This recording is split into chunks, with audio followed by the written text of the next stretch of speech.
Welcome back to my channel. And in today's video, I'm going to be giving my predictions for some Week 9 matchups coming up in college football. And I'm going to go ahead and get into it. First matchup that I'm going to talk about is Ohio State versus Penn State. This is a big, Big Ten matchup coming up.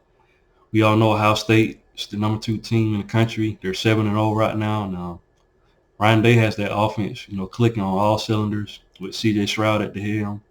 And they definitely have some great players around them, and Meion Williams and Emeka Ibuka, and it's going to be interesting to see what happens in this matchup.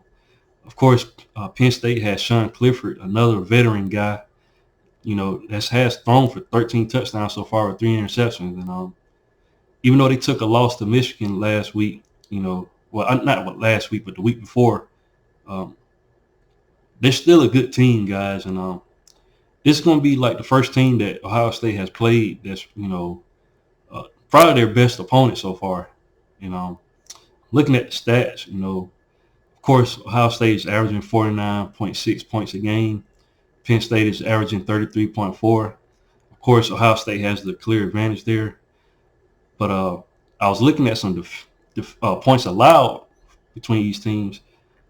Ohio State is only allowing 14.9 points a game. Penn State is allowing 18.9. So Ohio State has the advantage, both offensively and, allowing points during the game. So this is going to be a matchup, guys. Like I said, Ohio State's averaging 517 yards per game.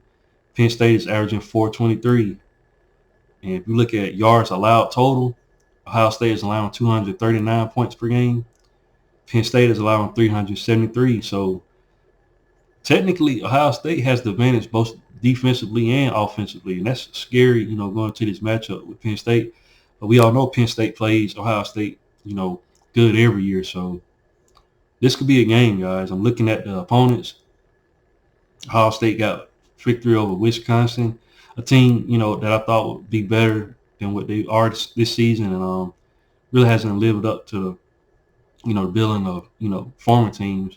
And, of course, they fired their head coach, Paul Chryst. So Wisconsin is, trying to figure some things out. But Ohio State has done a phenomenal job in all the teams. They're beating teams the way they're supposed to. Even though the teams are not up to par, they're still beating them pretty bad, guys. Looking at all these teams, like I said, they beat Wisconsin 52-21, Rutgers 49-10, Michigan State 49-20, Iowa 54-10. Just great numbers, guys. And like I said, the defense is definitely turned around with Jim Knowles calling the defense. I'm sorry, and he definitely came in and turned their defense around. Ohio State is dangerous, guys. Very dangerous team. And I'm looking at Penn State's schedule. They beat Auburn 41-12. They beat Northwestern 17-7. Took a loss to Michigan 41-17, a bad loss, but probably the third best team in the Big Ten East. So it's going to be interesting to see what happens in this matchup. And of course, they're coming off a victory against Minnesota 45-17. So it's going to be an interesting matchup. I'm looking at the spread. They have it at -15 for Ohio State. I can definitely see Ohio State being a 2-touchdown favorite, maybe even a 3. This game could definitely get out of hand. And Ohio State is looking to stay perfect, and I think they're going to stay perfect. I think they're going to get the victory over Penn State, but don't count it out. I think Penn State is going to play them very, very good. Probably be a turnaround in the third quarter, and Ohio State probably wins big. But that's my prediction for that game. Next matchup, Michigan versus Michigan State. You have another team that's undefeated, Michigan. They're number 4 in the country. Michigan State, has a rough, season so far. 3 wins with 4 losses. And like I said, in my opinion, Michigan has the better team. J.J. McCarthy, their quarterback. He has 9 touchdowns with 2 interceptions. And then, of course, Peyton Thorne for Michigan State. He has 1,499 yards with 11 touchdowns and 7 interceptions. So he would like to clean up the turnovers for he doing the interceptions. But and of course, Michigan State's going to have to stop, Blake Corum, one of the best running backs in this this season, and this guy already has 901 yards already with 13 touchdowns, and like I said, this is week 9, so definitely a player to look forward towards the maybe be at the Heisman ceremony later on in the season. But like I said, Michigan State, they have Keon Coleman at as a receiver. He's the receiving leader with 393 yards with 5 touchdowns. So, but on the flip side, Michigan has Ronnie Bell, and he has 429 yards on a touchdown. So, like I said, this Michigan team is very, very talented. This is a rivalry game.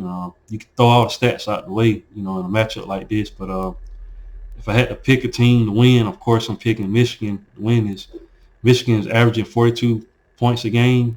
Michigan State is only averaging 27. Like I said, points per game, Michigan is only allowing 12.1 points a game. Michigan State is allowing 27-point game. That doesn't bode well in this matchup. I'm looking at the spread. Is minus 23 for Michigan. I could definitely see it being that a 3-touchdown favorite. Yes, most definitely. And I got Michigan winning against Michigan State. The next matchup that I'm going to talk about is Oklahoma State versus Kansas State. This is a good matchup, guys. Kansas State is currently number 22 in the country. They have 2 losses, and I'm looking at they lost to Tulane early on in the season. That's crazy, and they just lost to a TCU team that's, if I'm not mistaken, still undefeated. Very, very good team in TCU, and Kansas State got a huge victory over Oklahoma earlier in the season. Like I said, Adrian Martinez had a heck of a day against Oklahoma, and he went on a 3-game win, two more games after that. He won against Texas Tech and Iowa State, but like I said, came up short and lost to TCU 38-28. But Kansas State could win this game, guys. Another, Oklahoma State, is another team that's doing pretty well, and they got some good victories as well. They beat Baylor 36-25, beats Texas Tech 41-31. Lost in, 2 overtimes against TCU. Like I said, TCU is probably the leading team in the Big 12 right now. They're coming off a victory against Texas, 41-34. So, like I said, Spencer Sanders, very, very good quarterback. He's thrown for 230 yards, and he has 15 touchdowns with 4 interceptions. So, this is going to be a good matchup, guys. And I'm looking at the spread. The spread is at minus 15. No, not 15. Minus 1.5, 1.5 points. So, they're predicting this could be a close matchup, guys. I didn't think it was going to be this close. I'm picking. Now, I'm looking at the stats. Oklahoma State is allowing 28 points to their opponents. So, I could definitely see why they got it close like that. But on the other hand, Oklahoma State is averaging 44.7 points a game.